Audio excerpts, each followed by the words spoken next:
So good afternoon again, and welcome to the Women in Travel meetup here at World Travel Market in partnership with Sojourn. My name is Alessandra Alonso, and I'm the founder of the Women in Travel meetup and organizer. And this is the third year now running, and as you might have seen, we have a packed afternoon. We have this debate following by group mentoring and then another debate on entrepreneurship and a little bit on networking. So I hope you can join us and you can stay for more than just one event. Now, first of all, I'd like to thank my brilliant, wonderful sponsors, Sojourn and Sylvia, who will be speaking in a moment, and also Rooster PR, because without them this couldn't have taken place, and all the work that I've put in obviously needed your support, and I am delighted with that. And also all the partners and speakers and mentors that you will be hearing today, and that will support you if you are doing the group mentoring later on.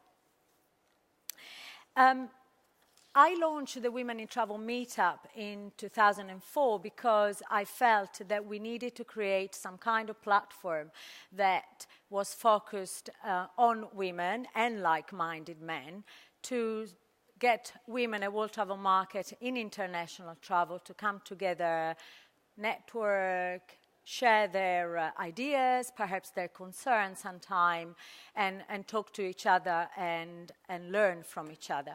And so hopefully, this is what we will continue to do. Last year, before the summer, in April 2016, we launched in Dubai, and then, hopefully we will have another event at ATM this year, and we'll grow it from there. And in the meantime, I am registering a social enterprise. So my hope is that Women in Travel won't just be an event, but actually will be a channel to support women in a more permanent way, but watch this space, obviously. Now we are going to talk about female leadership, particularly, we are looking at what's happening to women and whether leadership positions are available to them and what's the experience of the speakers for women sort of over 50, but obviously then the discussion will open to more than that. And normally there are plenty of opportunity for audience participation, so we'd love to hear your question, and that's what we are really here for. So without further ado, I'd like to introduce Sylvia from Sojourn, who is going to say a few words and then again invite the speaker. So thank you very much. Over to you.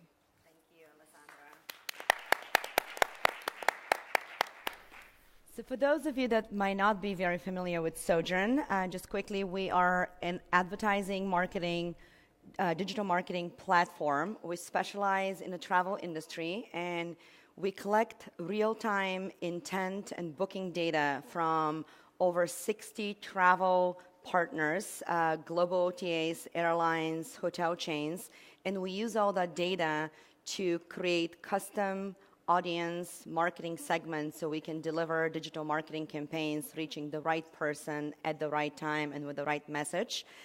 We have worked with hundreds of travel brands, from hotels to airlines to cruise lines and everybody else in the industry.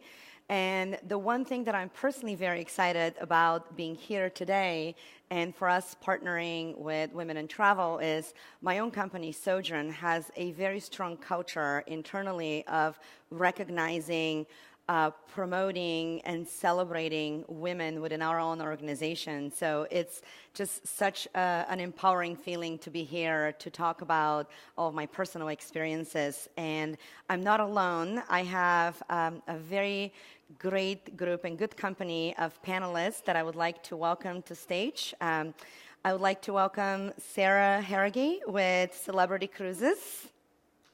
Welcome, Sarah. And then we also have Rachel O'Reilly with Keone. And we're thrilled to have a male panelist as well to give us a perspective from the other gender, Giles Hawk from Cosmo Taurus. Thank you. Welcome. Thank you. Thank you.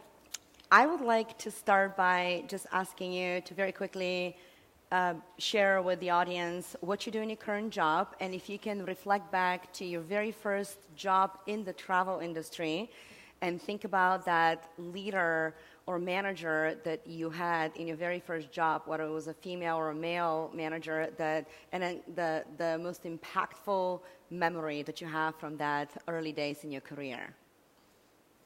Sarah.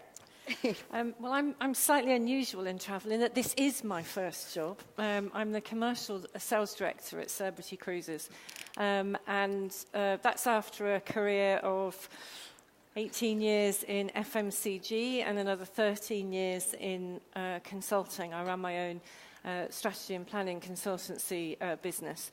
So this is it for me. This is my first job, and I'm very lucky because my boss is a lady called Joja Mosca, who is one amazing person actually, and pretty much the reason that I joined the company. She's amazingly passionate. She's her enthusiasm and her drive and ambition is just an inspiration, and she is brilliant on her feet. So I can never follow her whenever we have to appear on stage. I always try and go on first because she has a way of engaging people and whatever. So she really was my inspiration for coming into the business, and is just so engaging and charismatic. Great, thank you. Rachel. I'm head of communications now at Kuoni, which is a luxury worldwide tour operator, for those who don't know. And my role encompasses public relations, internal communications, a whole host of other things. And my first job in travel was 23 years ago, and I joined an agency called BGB, and that was run by a lady called Bronwyn Goldbly. She was the BGB. It's now an agency called For Communications. I don't know if you've come across it, but very successful business. And I joined the company at 23. It was my first job in London. I was working on all sorts of different accounts, Poly, so travel retail, destinations like Australia, and went on to work on attractions like Disney. So it was very broad, but Bronwyn Goldbly was an extraordinary lady. She had a big impact on my career. I joined when there were 7 people there, and I left when there were 40. But the problem we had in PR is it was very female-dominated. So throughout a lot of my time there, it was mostly women. And so sometimes we had to positively discriminate and actually say, we need a bloke, we need some testosterone in the room. So every now and again, there would be a big drive to try and get some male PR talent. But Bronwyn had a big impact on me. She sadly died very suddenly about 15 years ago, and I still hear her words every now and again, guiding through my own career. But I wanted to be a journalist, and I spent many, many years sort of doing local reporting for an evening paper. But then I discovered this thing called travel PR, and it was just all my dreams come true. It was everything rolled into one. But at the time, PR was seen as a little bit fluffy, a little bit nice to have, but not essential, a little bit superficial, and had a bit of a sort of stereotypical image of the sort of dolly birds and all the rest of it. Well, Bronwyn changed that completely. She was a very bright lady, a very serious lady, fun at the same time, but she gave public relations in the travel industry real credibility. She had fantastic news judgment, whether she was dealing with mass market operators or very, very premium luxury end product. But for me, she taught me strategy, she taught me news value, she taught me to no bullshit, basically, but she was an astonishing lady and had a big impact on me. Thank you. Okay, so my name's Giles Hawk. I run Cosmos Tours and Avalon River Cruises in the UK. Have been there for the last 7 months. Before that, I spent quite a long time in the cruise industry, and I've been in travel 25 years. Back to my first job in travel and my first boss. My first job, I was an overseas rep for Crystal Holidays, a ski rep. a very serious job, requiring constant hard work and dedication. But my first boss is actually, I saw earlier, is in the room. So my first boss at Crystal Holidays, Debbie Marshall, who now runs Silver Travel Advisor. And I have to be careful I'm not too sycophantic about what I say. I don't work for anymore, and she's not paying me to say this. But I think she inspired me to have a career in travel rather than just say I'm going to do a year or a season as a rep and then go and get a serious, real job. And I think it was a combination of just absolute passion about the travel industry, level of knowledge, level of commitment, dedication, and also the way that she worked with people in terms of getting the best out of them, giving people self-belief, and giving people enough empowerment and room to grow and develop, recognising that mistakes would be made and not getting too beaten up over those. I mean, a number of people I worked with over the years in Crystal used to say that Debbie was quite scary. I never found that the case, but certainly she inspired me to work my socks off and always deliver at the highest level. So, you know, a great role model. Great. So I find this very interesting. Just very quickly, a personal story. My very first job in the travel industry, more than 20-some years ago, I actually worked for a very small, a very niche cruise company that did cruises to the state of Alaska. And my first manager, she was the owner of the business. And the one thing that she taught me that to this day has stayed with me is that when you do a job, you have to love what you do, you have to have fun, and you have to be learning. And it was I was so young and I didn't know anything about the world of travel or just business in general, but the one thing that I remember and I have kept with me from that first job was that the second you stop learning and having fun, you have to find to do something else. And that was, for me, very useful. What I find really interesting, though, just the four of us here, we have such great examples of so many good female leaders that we have fond memories.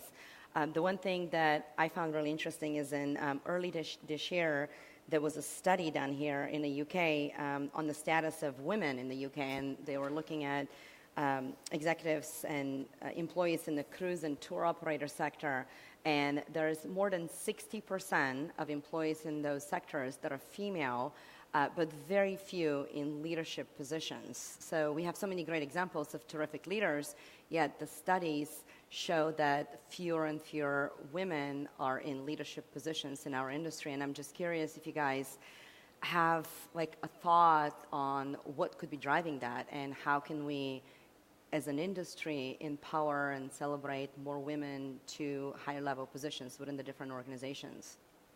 Anybody? Well, at Celebrity, I'm quite fortunate because so we have about average, which is about 25% of our board level kind of executives are female.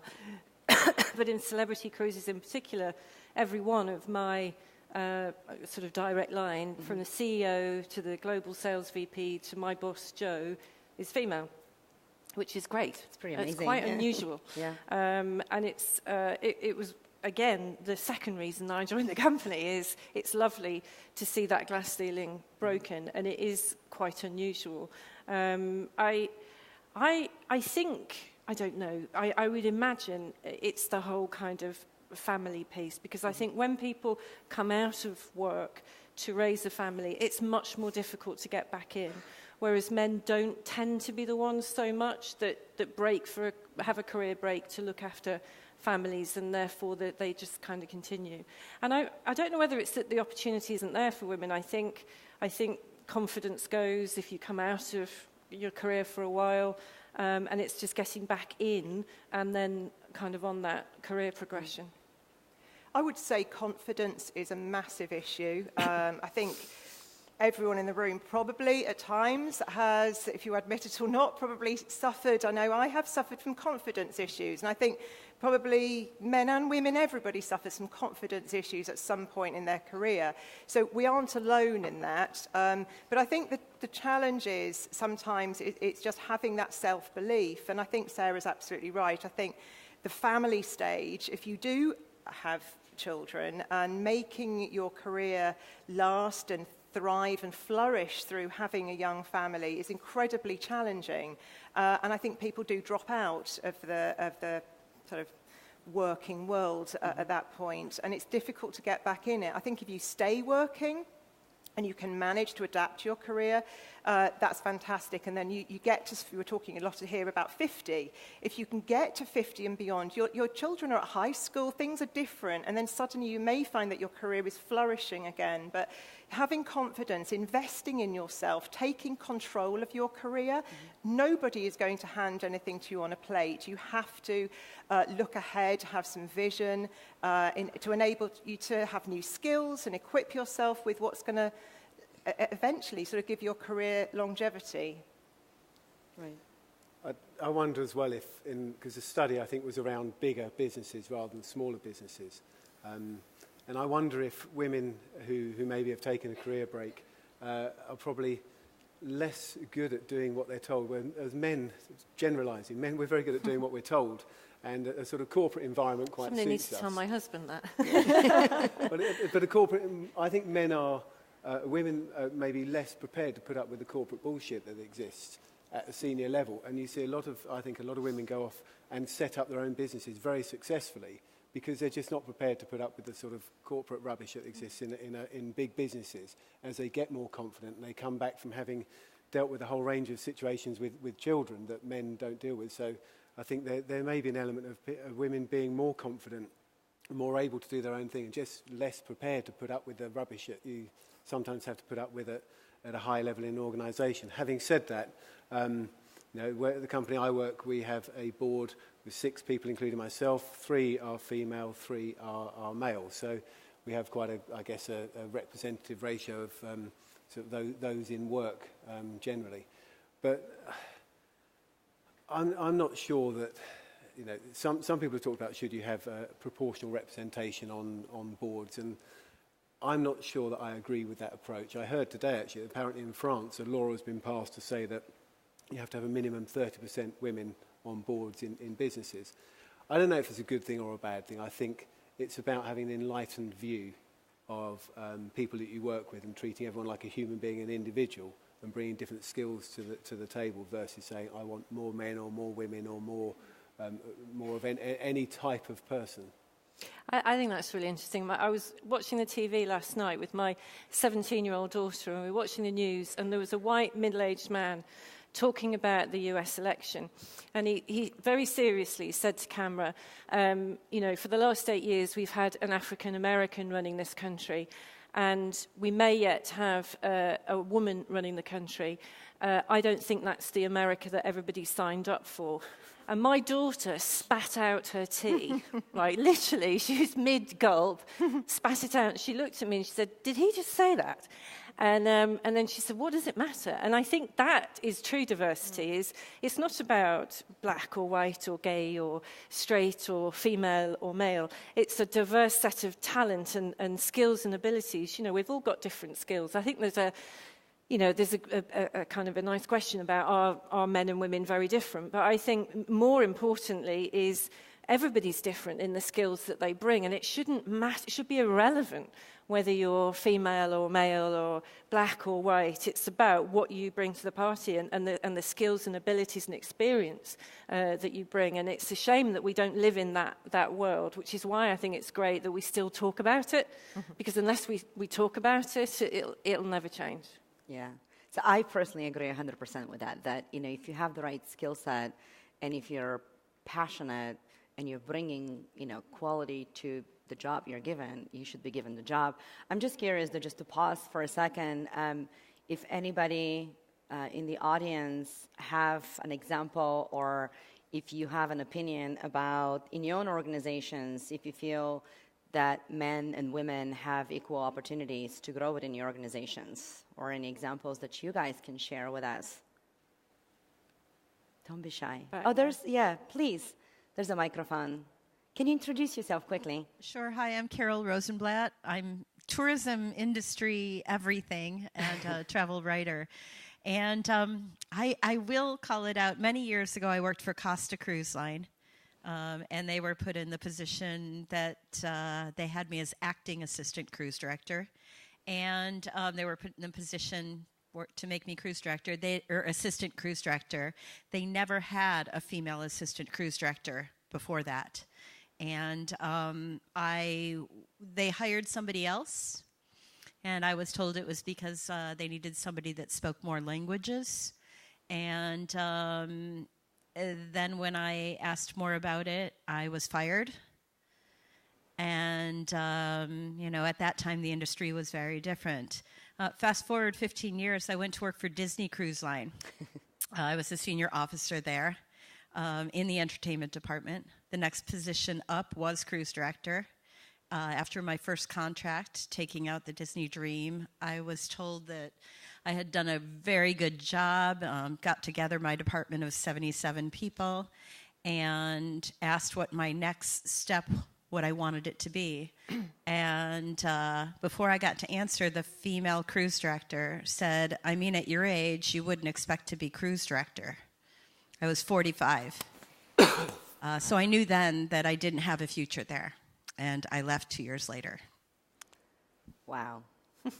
Thank you for sharing. Can only hope that it's changing dramatically because, again, like to what we were saying, it's not really the way. And it's actually, it brings up a really good point that we want to talk about is just age, just in general. And does it make a difference for women, but just in general for anybody, like at a certain point, and Rachel had a really good point that you have to take your own career in hand, but like, do we feel like there's limitations at a certain point of your career, and over 50 you have less opportunities, and if you're not aggressive and proactive yourself, it's really you can weird. reinvent yourself? It's a very timely debate. Yeah. I mean, I think I see the 5-0 looming on the horizon. It's 4 years away. So it's kind of ticking through my brain. Oh my goodness, 5-0, that seems such a significant age. Can I keep my career going for another 20 years if retirement age increases? Will this industry, will this profession sustain me for another 20 years? I don't know that it will, but I think you have to have vision. To be successful, you have to have vision. You have to look at how the world is changing, how your industry is changing. You always have to be a little bit of a step ahead. Mm-hmm. And you have to say, do I need to equip myself with new skills? Do I have to think slightly differently about my working arrangements and habits? You have to be very open-minded.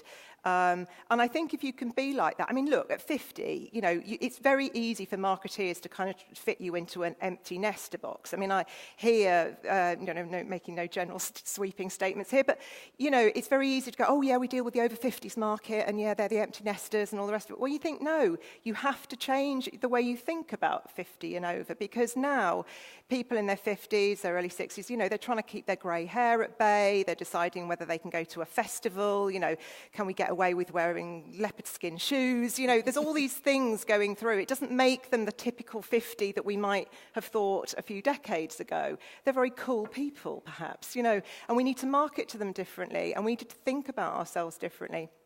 And I have to get my head around it. It's just a number. Yeah. It's attitude that makes a difference. So I think age, not attitude. That's what I'm telling myself.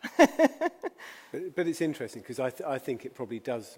I think it's still there. I mean, throughout my career, I've been told by numerous people, you need to get as far as you can get by the time you're 50, because after that, no one will want you anymore. Which is is quite scary for me because I'm 50 is looming very close. And so I'm not sure it's a female-male thing. I think it's just a historic way of thinking that has happened in the business world. But as the sort of retirement age stretches further and further away and people are healthier and more active for longer, I think we all have to change our mindset about what being over 50 means in the workplace and how we work. And I think in the business that I've joined, I've made quite a few changes. Not because I'm about to be 50, but to the business in terms of making it an environment where people can work and balance more than just working and nothing else. So we've introduced flexible work and we've introduced home working opportunities for everybody. We've introduced a number of different policies and approaches to allow people to sort of flex their life and their work so that they get balance. Work-life balance is one of these sort of overused terms, but they're able to make both work for them. And that's males and females, because I think it's important that you give everybody the opportunity for that sort of flexibility, so that actually, even if in your organisation you might be employing a male and they get the flexible work, it might mean that their partner, who could be female, can then have a different opportunity to do a job in a different way. Yeah. It's really interesting. I have so many friends, more than I could have imagined, that are in their late 40s and early 50s, to the point of confidence, and I think that does come with experience and age a little bit, that actually just within this year alone, in 2016, decided to leave what they've been doing for the last 15 years in terms of industry career choice and just started something completely new. They went into getting the real estate license and became a real estate agent, or something completely different, that, you know, with the confidence that I can start something at this age, which again, you know, could have been seen like, oh, just stay where you are and just keep following the norm of, you know, then your next job should be this and the next job should be that. So I'm actually quite pleased to see people taking risks and, you know, deciding to follow, whether it's a passion or learn a new industry altogether. So to your point, Rachel, earlier, like, I think that comes with a little bit of more maturity and confidence and believing in yourself that you can do it, but it's also knowing that if you don't succeed, it's okay too, and you can either try something new or go back, and it's just easy. But one of the things at the recent ABDA conference, there was a session on apprentices and bringing people at the bottom end or the younger end into the industry. And there's also things like the 30 under 30, which is both great initiatives, but there's nothing like that for older employees. We need 50 over 50. I agree. I agree You know, completely. I couldn't agree more. Yes. I think, you know, everything's focused on youth, which is great at one level, but what about the retraining that's needed for everybody? My oldest child just started secondary school, and they were told on their first day that by the time they leave school, 50% of the jobs that they'll be doing don't exist yet, which means, what about all of us in the jobs we're doing now and all these jobs that don't yet exist? Where's the training for people in their 40s and 50s and 60s to be able to do those jobs that don't yet exist? And I do think that's something we need to think about. I agree completely with you, Giles. I mean, we have to, you know, it's this kind of nurturing talent that we have to get our heads around. I mean, my brother-in-law is a sort of global talent director at Nike, based in the States. But, you know, I look at, you know, the effort and the emphasis that goes on to nurturing talent at all stretches, you know, the things that he talks to me about. You know, in the travel and hospitality industry, I think Giles is absolutely right. We need to look at, you know, how we help people develop their skills and keep their, you know, we're all, as you quite rightly said, our health is better, we're living longer, we're active, that sort of well-being, and actually mental health as well as physical health is important, because I do see, you know, if you look at somebody like Adriana Huffington, you know, she's revolutionized the world of digital sort of news and how that's sort of content's consumed, but she also is an author and an influencer about health and well-being in the workplace. She talks a lot about sleep and the importance of sleep and well-being, and how easy it is to be burnt out by stress. So, you know, we are living in more blended times. It is less easy to separate life from work when we're 24/7 a lot of the time. And I think, you know, people need help sort of almost separating it, especially in an industry like travel and hospitality, which is very social. You know, it's very easy to sometimes get that the lines get a little bit too blurred. You know, your friends work in the industry, you know, you got your phone on at midnight, you know. I think people need to be very aware about separating the two, because it's getting harder to do that. Yeah. But also, I think there's a realism here. I mean, it's lovely to have a kind of an aspirational view that we get that work-life balance, and, you know, we get nurtured and challenged, you know, for over 50s and whatever. But if you just look at it now, I think that's quite a way away. And also, you know, I think probably any woman in this room would probably say, I'd be really interested actually to see how many would say that they have experienced sexism at some point in their lives, in the workplace. Can I ask that? Can I? Absolutely, yeah. If people feel that they've been a victim of sexism at some point in the workplace. So it's A few hands. It's not, Yeah. it's not too Quite a few. bad. And it comes in all forms and shapes, right? It doesn't have does, to yeah. be like so blunt and, but you notice it. You do, and so I think shapes. there's a bit of getting real here, and I think it's acknowledging it and being real about it, and actually it's our responsibility as well to tackle it. So, you know, I was asked the question, have I been a victim of sexism? And I said, no, I've never been a victim. I've been threatened by sexist behaviour, but I've never been a victim because I've talked about it and I've not let it happen. Not in an aggressive way or a kind of, you know, bra-burning way, but just kind of, can I just understand then why that person has got the promotion and I haven't, when skills and abilities and experience is the same? You know, I think you just have those discussions like the lady over there, you know, but you take control and say, okay, well, if it's not going to happen here, I'll make it happen somewhere else. And I think that's what we need to show our daughters, is that we take control, we won't be victims. And actually, in terms of your question of over 50s, I think it's easier when you're over 50. Speaking as an over 50, because you're not encumbered by the limitations that you have when you're younger with trying to bring up a family and all the rest of it. And if the downside of not getting wolf whistles and becoming invisible as an over 50, then that's a plus when it comes to work life, because nobody sees your gender, they just see whether you're delivering the results or not, is my experience. Yeah, I agree. We have a couple of interesting topics that kind of emerge here on the, you know, work-life balance and sort of how women are portrayed, like publicly, especially in the media, that we should definitely go into. But before we close this last sort of topic of discussion, this was a great example. Thank you again for sharing your story from your few cruise line jobs. I'm curious if anybody else has like a similar story or a different story to share of, like, how do you overcome that perception that, yeah, at 45 you shouldn't be a cruise director, or at, you know, 50 you shouldn't be doing this, and like, who sets up those stereotypes, and why do we have to follow them? I mean, you should follow your passion. You should be celebrated for your success and for your knowledge and your achievements. I'm just curious if anybody else has another example or situation that you have dealt with and how you outgrew that situation. Please, yeah. Do we have a microphone? Sorry, just 1 second. Thank you. Can you introduce yourself too, if you don't mind? Thank you. Hello.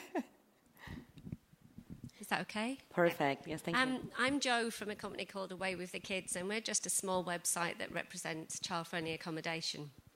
And prior to that, I was in environmental consultancy, and it wasn't a job I could go back to because of hours, blah, blah, blah, blah. And I started the website because I needed to work around the kids. I got 3 kids. I was in a town that I didn't know, and it felt awful fishing them out to strangers. So the bias for age and the bias for making excuses not to do something, you know, people can hide behind these little anecdotes about, oh, God, I can't do it because... we have to get beyond the gender, and we have to get beyond the I can't, because you absolutely can. We all know we can. If you set your mind to something, you just bloody get on and do it. And Giles mentioned the corporate bullshit. I don't have any of that because I've got my kitchen table and I don't have to deal with people. But I've been on the phone to sales directors for 5-star hotel chains, changing a bloody nappy with poo going everywhere.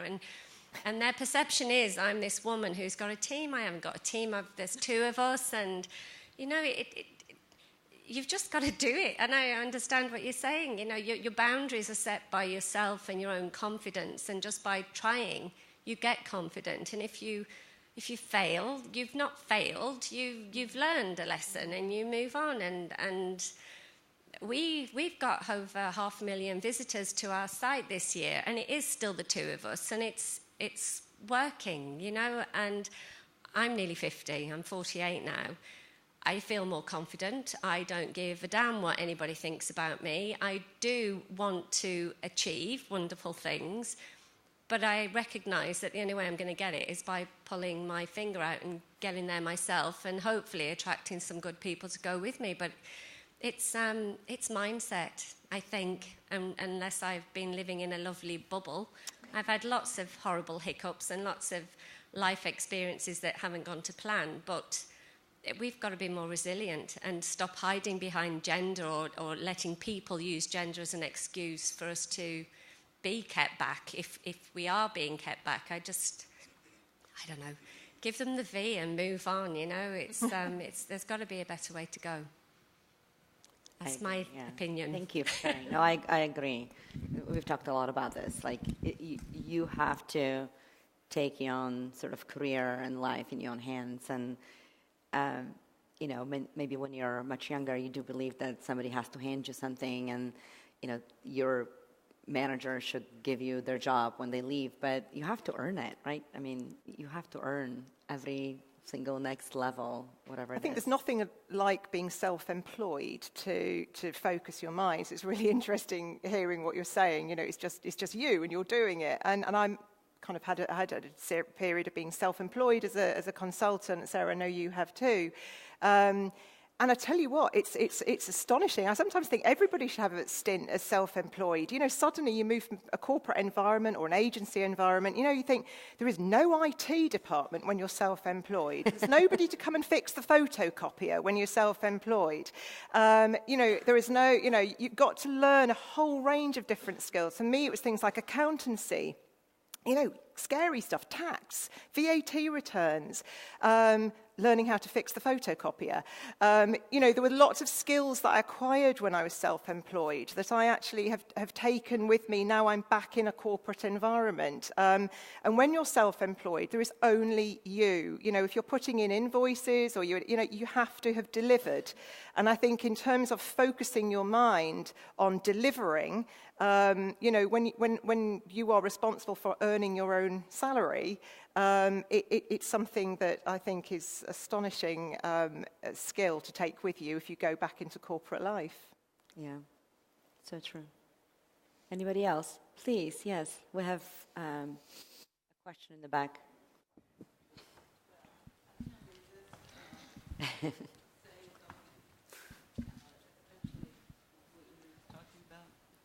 I'm sure I'm the oldest person in the room by quite a bit. I'm 68. Wow. And you don't look it. Thank you. I've never thought about age. I don't think I ever had a midlife crisis. I think I went from being always feeling young until all of a sudden I realized, oh my God, I'm 68. But like you were saying about starting your own business, I went on safari in Tanzania 6 years ago, fell in love with it, went back to Martinique in the Caribbean where I was living with my husband. We'd been together 16 years. I went home and I said, I just fell in love with Tanzania. I think we need to divorce because I want to be in Tanzania. I'm here because I'm developing a fully sustainable boutique lodge in Tanzania. And I just thought that would be an inspiration to you. Don't think about age. Just do whatever turns you on. You know? Good for you. Yeah, that's worth an applause. Thank you for sharing. That's wonderful. Yeah, just follow your dreams, right? Everything's possible. Quick... oh, please, Alessandra, yes. Can we get the microphone? Oh, you have a microphone. Okay, thank you. It was interesting to hear your comments. And I just wondered if, you know, the ladies in the room, what opinions, which the opinion were about the following. One of the things that I hear over and over again from the women who sometimes speak to me or I coach and so on, is that they are setting up their business because they couldn't do what they wanted to do in the previous company. And maybe a little bit might be driven by kids. Yes, of course, difficult. Well, that's already, it's a question mark. Why should it be difficult? Because everybody needs flexibility, you know, not just the women, but so how, to what extent can we accommodate some of the family needs, whether you are a man or a woman?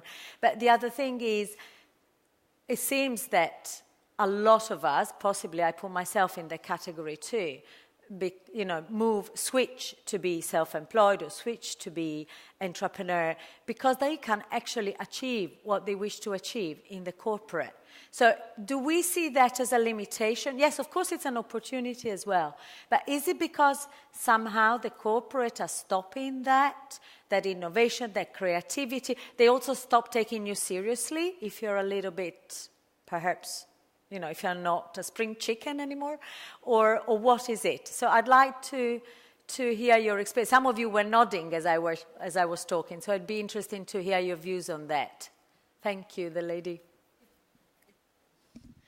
All right, so I'll continue the story.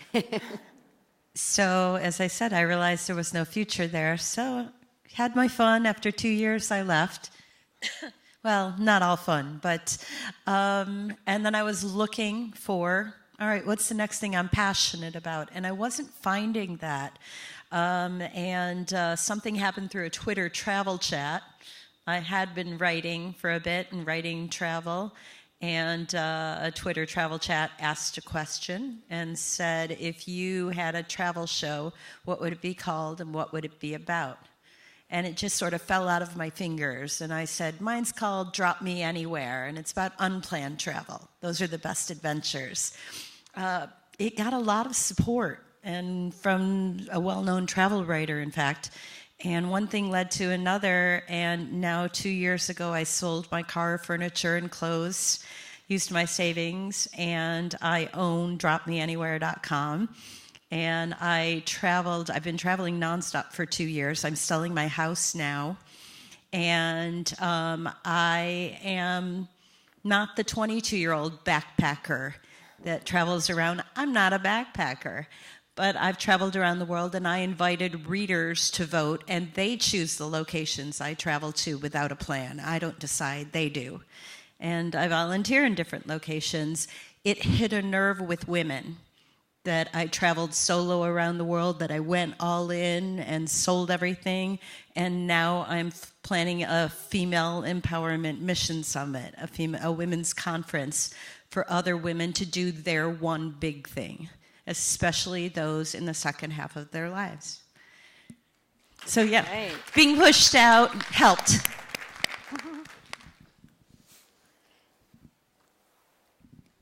Just to take your question, Alessandra, I agree with Giles. I don't think it's particularly more difficult for women as it is for men. I think the corporate bullshit, which I think was the technical term you used, is just there.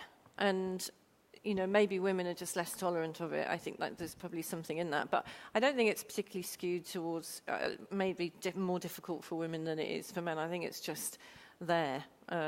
So I don't think corporate world makes it any more difficult for women. I think it just, you either like it or you don't. Yeah. But men don't suddenly have 3 children and think, oh, I better leave the company now because I can't do this anymore. Generally speaking, it might be stereotyping, but... Yeah, but I think there's always ways around that. I mean, so my background is I actually, when my kids were growing up, I went self-employed, and I've now gone back into corporate as my children have got older. And that worked for me, but I think it's individual. I think everybody does what works for them. But I think what you were saying, Rachel, is you've just got to take control of it yourself. And the lady over there was saying, just give them the V's and do what you want. Because, I think that's how you manage it. It's taking responsibility and accountability. And the world isn't a fair place, but it's not fair for men as well. It's not fair for black people or gay people or whatever. But we're not going to change anything if we just kind of say, well, I'm okay, that's it. That's the way it is. You've just got to deal with it and move on and talk about it at things like this. I don't think you just don't talk about it. You need to talk about it, but you've still got to take control and do something about it yourself and look after yourself. So I read in an article, and it was a statement literally written in the article, that women without children have more opportunities to grow into senior positions. I personally, and we talked about this a little bit, I'd like to see how you guys feel about it. I feel that women with children make better leaders. I feel like having 2 children of my own, I've learned to be patient, a lot more tolerant and acceptant of you know, temper tantrums. I've learned to communicate and delegate and demand expectations, and just, you know, share my love across all my children equally.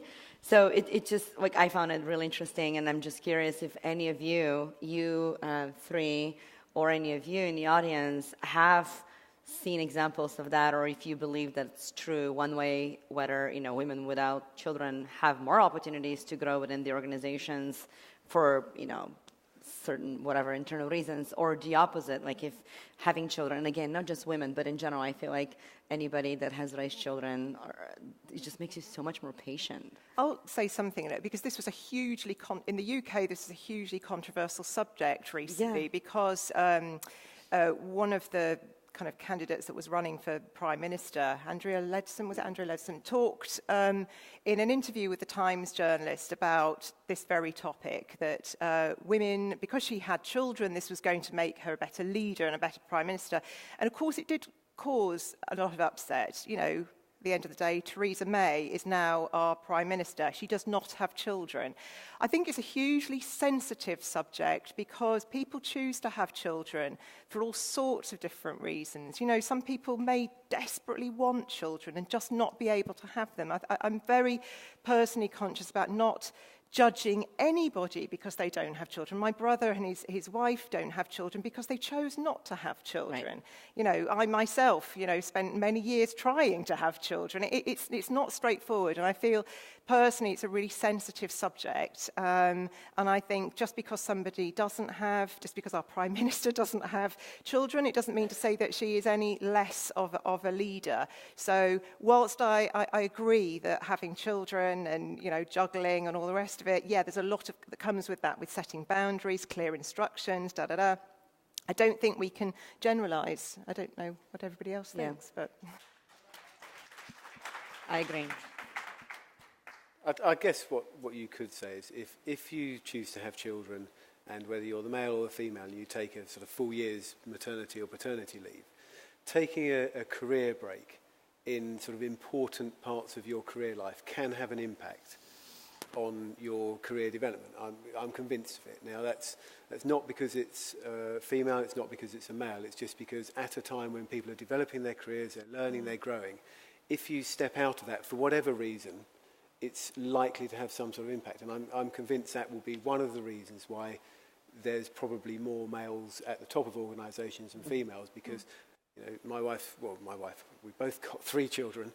My wife took 3 years out for the 3 children. That's a 3-year impact on her career development. And that will have an impact, whether we like it or not. It's just reality. It would have been the same had I taken the 3 years out to look after our children. So I do think it has an impact, and it's just where we are today. But I think changing legislation and open-minded, enlightened employers can help that, because at the time we had children, the law wasn't there to allow me more than 2 weeks paternity leave on statutory pay, whereas my wife could have, whatever it was, 9 months at the time.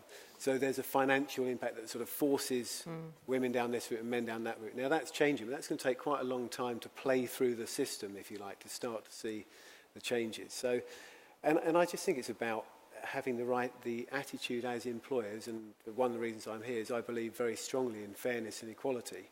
And I think, so people like me who are able to influence things need to support initiatives like this, which is about saying it's not that you put women ahead of men or men ahead of women, it's about you treat individuals as human beings, and everyone is unique. And I think that's why it's so important to me. Yeah. Right. Thank you. We're almost out of time. I wanted to see if there's anything that is on top of your mind that we should just have one last question or a topic. Yes, please.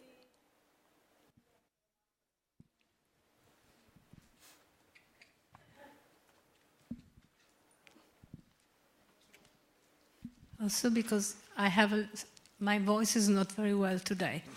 I feel a bit embarrassed because I don't speak such a good English as all of you. But anyway, I agree completely with everything you said, basically. Personally, I started working at home by myself when my children were grown up already, so I just did the opposite. And I was working for years for newspapers, and I'm a journalist dealing about psychology, women, children, children TV. So then I turned little by little working for travels and tourism more and more.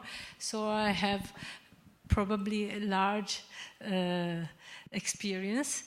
What I wanted to say is that looking at the world in general, I mean, not just this country, but trying to look at, from above.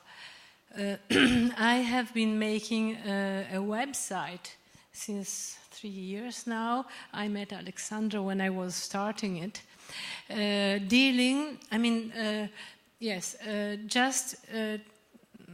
concentrating on women working in tourism, in responsible tourism. So I have been interviewing both politics about policies or normal women opening up maybe a rural resort in the Caribbean. And so every kind of experience with the aim of sending more tourists where women are working in tourism. So trying to, of course, empower their own entrepreneurial or even maybe sometimes there are cooperatives organized by NGOs or other things wherever in the world. Doing this job, of course, I collected hundreds of examples, best practices, and very interesting experiences. And also, with a group of experts, we try to list the major points of what women want working in tourism. So I'm just probably going back to the tourism world a little bit, but it's just exactly the same in every other field, right? So basically, for example, in Italy, we have 15% of women workers in tourism who are manager or top positions, and 60% who are working like waitresses or these kind of things. This is for Italy. And Italian women working in tourism, they are, of course, discussing with governments and whoever banks to have funds or, to be facilitated. And it depends from the laws of the countries. So each country has, like for any other job. So it is really a matter of where you live, what kind of laws are in your country, even in your town or your region, etc. And then, basically, what is common all over the world is that girls are not enough educated and pushed to be, to feel strong and courageous, to go on and be faithful on yourself and start with your neighbor, maybe a bed and breakfast or whatever. So these kind of things. In tourism, very much more than in other fields, even though it's proven that women are have more attitude for tourism works because they know how to communicate better. So of course they are more welcoming and these kind of things. But one important thing that came out when I was listing the most important things for many different women working in tourism, something that struggled me is that, for example, the women working in tourism in India, at the first point of this list, they were putting the need to be protected from violence in the hotels. For example, if they were waitresses, they were scared of, clients, I suppose. but also in general to be protected, because the whole society is not protecting women also as an organization of the work, etc. Whether in other countries, of course in Europe, that is not a problem, but the problem is to have more facility to have funds to start your own business and so on. So this was very interesting, because we could actually find out, some precise points that are where there is an interaction between your work and the place where you live and the way you have been grown up, etc., etc. That's very true. And thank you for sharing. I know that there are very many different subjects that but it's very true. I mean, there's everything we've talked about has, nuances for, the geography or the segment, and that's true. With that said, though, I do think that some of the fundamental things that we talked about are, that they have no borders, and no matter where you are, with confidence and with, believing in yourself and knowing what you want to do and seeking advice, and don't be afraid to share personal stories would really help you get along. So as we're out of time, I just wanted to ask my panelists one last question. Knowing what you know today, if you have to start your career all over again today, what advice would you give yourself? Oh, what a good question. I think you have to sort of, I know it might sound a cliche, but don't sweat the small stuff. You spend your time agonizing over every little detail, and, sometimes you just think, these things don't actually matter. I think just advice would be just stick with what you're doing. Be confident, believe in yourself, have some vision, look for the opportunities, but don't overthink it.